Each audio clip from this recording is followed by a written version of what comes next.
So, the first thing I wanted to do is just to talk you through the opportunity to do some extension work if you wanted. So, just so we're clear, this is only if you are up to date with all the main work and if you are just wanting to get a bit more done. Okay, so just to remind you all and sort of get it officially on the record on the video, every time we have a lesson in fifth form, I'm going live at the beginning of the lesson. We've got 5 or 10 minutes where I'm modelling what you're going to be doing, and as you know, we've moved over now to really doing the Hegarty exercises, which I think you should be able to get done within the 25 minutes. Okay, now extension work wise, I think certainly for Ben and Taya, though I know Taya you've made a start now, your extension work is to catch up. So certainly for Ben and Taya, the first thing I want you to do after you've done whatever's been set on a day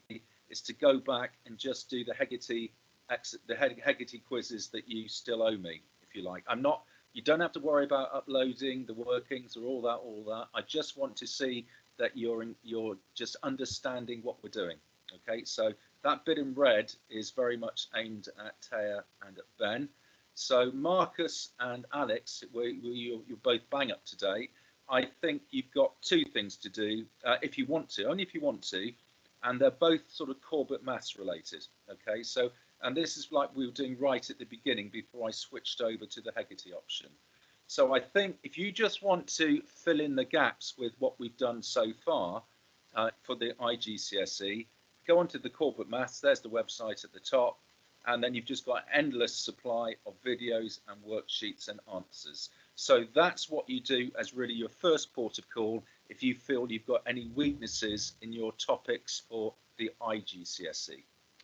Now, in addition to that, if you feel that that's all pretty strong and you want to take on something harder, all right, then you've got the option of going down and looking at those further maths worksheets. Now, further maths is something that some of the kids in Top Set did. So it's like an extra IGCSE, and it sort of bridges the gap a bit. So it's difficult. So only do these if you are up to date with your Hegarty quizzes and you feel you don't have many major gaps in your IGCSE knowledge. So if you were going to do that, so what you do on core bit maths, just to remind you, is you would click on the more option. And then the first prompt you get is further maths, and first prompt is further maths, and then you've got endless supplies of worksheets. Now ignore that bit in blue at the top. I did this same thing with my Top Set 4 form. That's why I'm saying at the top that they'll be studying further maths next year as a weekly lunchtime activity. I don't want you panicking. That is not relating to you fifth form guys. Okay, so if you want to do any of these, you can really do them any order you like, but I would suggest you kick off with the algebra. And what I've done, I just think we might as well work through them in order. I've gone and set the worksheet on functions as an assignment for you. You'll have seen that come through as an assignment. You do not have to do that. You know, if I get asked by Mr. Smith or Mrs. Miskin, how are you 4 doing? The first thing I'm going to be saying very much is, oh yeah, so-and-so's bang up to date with all the compulsory work. That's great. Okay. Now, if you've done some of these extension activities, then of course I could say, and so-and-so's also is engaging in some of the extension work. But I don't think they're going to hold it against you if you don't.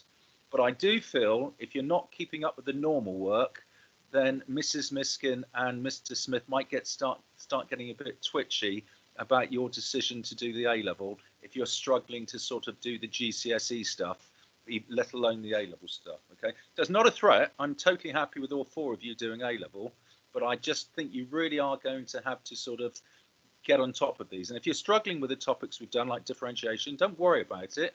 Just go back to the first one, play the video, just take it all on board, and because Mr. Hegarty's videos are pretty good at sort of going over it.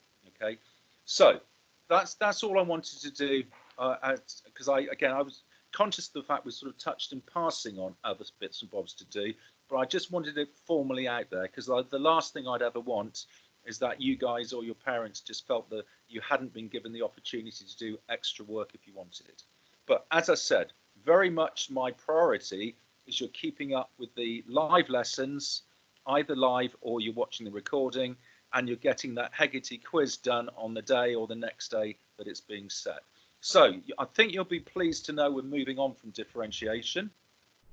So what I wanted to do today was to set you up to do the Hegarty number 921 quiz, which is all on arithmetic sequences. Now, to remind you, an arithmetic sequence is one where you are going up by the same amount each time. Okay. Now, what I thought we would do, because Mr. Hegarty does it like this, and this is the terminology we will be looking at it from the point of view of A level. Okay. That we're going to whilst this is still the nth term, okay, you could just go and get to this final solution here quite a bit quicker. Okay, you know, we'd say we're going up in twos, and what's the 0th term over here, blah blah blah. I wanted us just to look at it from a slightly different point of view, because this is the way we will be looking at it with our A level hat on, and of course that's the whole point now. We're trying to sort of bridge the gap with A level. So I want you to really revisit these and to try and answer these questions this kind of new way, if you like. So A is the first term. So whenever you've got the first term, A is your first term. So you're just going to need to learn that's what we call it. So obviously with this example, A would be 8. And D is what's called the common difference. That's how much you're going up by each time. So on this occasion, it is by 2. Now, remember what n is. N is the position in the sequence. So this is position number 1, n is 1. This is position number 2, n is 2, and so on. Now, let's just go and look at each of these positions in terms of A and D. Now, this is the first term, so that is A. It is the first number. Now, how did we work out this 10? Well, we just did 8 plus 2. That's A plus D. How did we work out this third term? Well, that is A plus 2 plus 2. Okay, that's how we got the 12. It was 8 plus 2 plus 2. So this third term is A plus 2 lots of D. This fourth term is A plus 3 lots of D, and so on. And you will see that there is a difference of 1 between the position and the number of D's. Okay? So here's position number 5, we've got 4 Ds. Here's position number 3, we've got 2 Ds. So I want you to start getting used to this formula here, which will end up just getting us the usual nth term, but this is the terminology we need to get familiar with. Now, what we're saying here is T with the little suffix n. That means the nth term. So let's say we were going to be working out the third term, okay? Let's just go and work out this 12 using the formula. So we're saying the third term is A, which is 8, plus n minus 1 lots of D. So for this third term, our n minus 1, 3 minus 1 is 2. There's that 2. So it's 2 lots of D. So we're getting, for the third term, we're getting A plus 2 lots of D. A plus 2 lots of D, because that's A plus n minus 1 lots of D. So I want you to make it your goal to become familiar with this equation. And there's a bit of practice is straightforward enough. So if you wanted to work out the 100th term, you do A plus 99 lots of D. If you wanted to work out the 1000th term, you do A plus 999 lots of D. So let's take that into a question similar to the ones that you're going to be doing. So this is a classic question. I think all 5 of the questions you will be doing are going to be very similar to this. So your starting point, write down the formula. So what are we told here? We're told find a formula, blah, blah, blah, hence or otherwise find the 20th term of the sequence. So we're told that the 6th term is 22. That's our first fact. So substituting that into the equation, our sixth term is 22. So 22 equals A, what we don't know yet, plus n minus 1. So that, remember, that's position minus 1. So 6 minus 1, lots of D. So we know that A plus 6 minus 1 lots of D equals 22. Well, of course, 6 minus 1 is 5. So we know that A plus 5D equals 22. All right, A plus 5D, position 6, number 5, and that equals 22. Similarly, we're told that the 8th term is 28. So substituting that in, 28 equals 8 minus 1, lots of D. So 28 equals A plus 7D. Now, what we've then got, we've just created a simultaneous equation. Quite a straightforward one to do. Okay, so how do we do a simultaneous equation like this? Well, why don't we go and subtract equation 1 from equation 2? So we're taking this equation here and we're subtracting the one above it. Okay, we're subtracting the one above it. So A take away A is nothing. 7D take away 5D is 2D. 28 take away 22 is 6. So 2D equals 6. So D equals 3. So we worked out that D equals 3. Now, just like any simultaneous equation, just take either of the equations. It doesn't matter which one. I've taken the top one over here. I've taken A plus 5D equals 22. I've just worked out that D is 3. So A plus 5 lots of 3 is 22. So A plus 15 equals 22. So A equals 7. So I have worked out that A is 7 and D is 3. Now that I know A and D, I can now go and work out the 20th term again using this formula. So my 20th term is A, which I've just worked out to be 7, plus n minus 1. So position number 20 take away 1. All right. So 20 minus 1 times 3. Now, you've just got to be careful here that you just don't suddenly mess it up at this last point. What I've then done here, I've then done the claw.